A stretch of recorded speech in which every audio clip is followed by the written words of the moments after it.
Hello there, my name's CPO Pete. I'm the expert on purchase orders. I hear that you've been having some issues. What issues, you ask? Duplicate deliveries, unexplained charges, late fees, disruptions in service, calls from the AP department from Canada with invoices that don't match a PO, and the list goes on.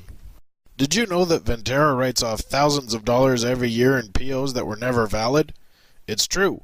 See, I know you hardworking folks take pride in your NOI, but these expenses never existed. That means your NOI could have been higher, and between you and me, so could your bonus. That's why I'm here. I know y'all are very busy, but with just a few small tweaks, I can show you how to avoid these issues I mentioned and increase your NOI and bonuses at the same time. Sound good? Great! Then let's get started. Oh, Dr. Joe, I just don't know what's wrong. I enter all the POs for Happy Place Apartments, and we keep getting duplicate deliveries. If that's not bad enough, my NOI is getting lower and lower each month, and I'm way over budget. There are always duplicate charges in my expenses. And to top it all off, I spend at least 20 minutes a day on the phone with my AP coordinator trying to resolve invoices that don't match a PO. Is there something you can prescribe? Dr. Joe can't prescribe anything, but I can. P.O. Pete's the name, and I'm here to help. This is a simple case of choosing the wrong method. I've seen your POs and you choose delivery as your method, but then call the vendors and place the order yourself. That's why you keep getting duplicate deliveries. Duplicate deliveries equals duplicate invoices, which equals duplicate charges. The solution is simple. Choose the right method. Let's take a look at each method and see what happens when you choose them. When you choose delivery, purchasing calls the vendor and schedules either delivery of goods or service. If you choose ordered by property, the property orders the goods or service, purchasing double checks the PO, and purchasing marks the PO ordered. When you choose pickup, purchasing calls the vendor and lets them know that the property will be picking up. Purchasing notifies the property when the pickup is available, and the property picks up the goods. Oh no, I'm not ready for this delivery. I needed you to come on Friday. I must have entered the wrong requested date, but I swear I intended to call. Can you come back tomorrow? Hi, Jose. P.O. Pete here. Do you know that this vendor may charge you a duplicate trip charge for having to come twice? Not only that, but with this short notice, they may not even be able to come out tomorrow. This is especially an issue when you choose the wrong requested date for services. It could be the resident turning away the vendor. I understand that sometimes you need to change your requested date, but if you don't follow the right steps to do this, you could incur duplicate trip charges, and the vendor may not be able to come back when you really need them to because of short notice. The solution is simple. Choose the right requested date. Make sure when you select your requested date that it is the date you actually need the goods or service. If you need to change the requested date and purchasing has already started the process of ordering, contact the vendor and ask to reschedule, update the PO with who you spoke with, and update the scheduled for date on the PO. Or, if purchasing has not yet started the process, add a note to the PO with the revised requested for date. I brought you all here today because our turnover expenses have doubled this month, and it makes no sense. After investigating this, I found that we've been doing work on the wrong units, then redoing the work for the right unit, which doubles up our expenses. Also, our AP coordinator hasn't been able to match any of our invoices because they can't find the unit that the work was done for. This means our vendors aren't getting paid, and you know how difficult they become when they're not getting paid. So you're here today to help me figure out why this is happening. Any thoughts? I know. I've noticed that some of our POs have units listed in the description box that don't match the units listed in the line items. You're right. I've seen that too.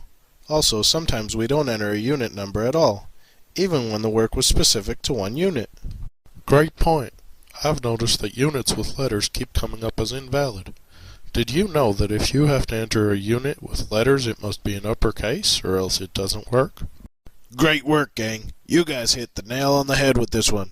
All of your suggestions are exactly what is happening and exactly what is causing duplicate services and charges and difficulty matching your invoices to their POs. The solution is simple. Enter a unit number and enter it correctly. Make sure that you confirm the description box in your PO matches the unit number listed in each line item. Enter a unit number for all applicable orders, and make sure that units with letters like 101B are entered in uppercase, otherwise they're invalid. As an AP coordinator, I spend a lot of my day matching invoices, and most of the time is spent trying to resolve issues related to matching. There are so many invoices that don't match their POs, and sometimes there is no PO at all. I have 5 main issues: POs that show a different amount from the invoice, invoices with no PO, POs with a different number of items than the invoice, POs with the wrong vendor selected, and ones where I just can't tell if the description on the invoice matches the description on the PO. I just know these issues will lead to disruptions in services, late fees, and maybe even some liens against the property. I wonder if someone could help me address some of these issues. Hey Sam, that's a great question, and the answer is, of course changes can be made to eliminate all 5 of these issues. There are many ways that the property can help the AP coordinator match invoices to POs without any of these issues. The solution is simple. Avoid the most common errors by ensuring your PO matches the invoice. To ensure that the PO matches the invoice, always give your vendors a PO number, ensure that the vendor quoted amount matches your PO amount, confirm the number of items requested matches the order, verify that you select the right vendor, use as much detail as possible in the descriptions, include all specs, and use the CPO link in MRO for all contracted services ordered for unit turns. Oh honey, I'm so stressed out at work. I keep getting deliveries that are missing items. I just don't get it. I always go in and add any additional items that I need in the PO. Why don't they ever deliver them? Same thing is happening with our carpet cleaner. Anytime I change the date I've requested them to come out, they still show up on the original date, and we need to tell them to come back. Sometimes they say they can't, and my make-readies aren't ready for move-ins. I just wish I knew what I was doing wrong. Hey Sam, PO Pete here, and I have the answers you're looking for. I have looked at your POs, and if you make a few small changes, you'll never have another issue like this again. The solution is simple. Correctly update the PO after the fact. When adding goods or services, if the PO has not yet been ordered and you need to add additional work, simply update the PO with additional work or supplies needed. If the order has already been placed, you must enter a new PO. If you need to reschedule work that has already been scheduled, contact the vendor and ask to reschedule. Update the PO with who you spoke with, and update the PO scheduled for date. I'm sure we can work this out, Mr. Vendor. There's no need to put a lien on our property. Yes, I know you've already cut services in the past and charged us tons of late fees for not making payments, but I assure you I will do everything in my power to ensure payments are made. Hello, Teresa. PO Pete's the name, and you're absolutely right. Ensuring payments is completely in your power.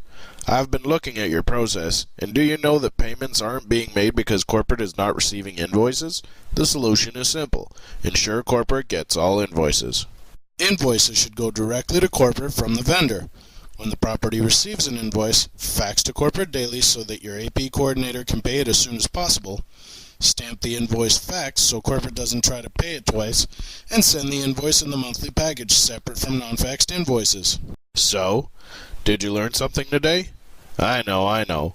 A lot of this stuff was pretty basic, but sometimes it's the little things that make the biggest difference. All you gotta do is take that few extra seconds to make sure you included everything I talked about today. Can't remember everything? Well, that's okay too. I've made sure that you all got a handy checklist that you can put right beside the computer when you're using CPO. If you get into the habit of double-checking all of the items on this list, I guarantee you will see a huge improvement. This is PO Pete, wishing y'all a wonderful day.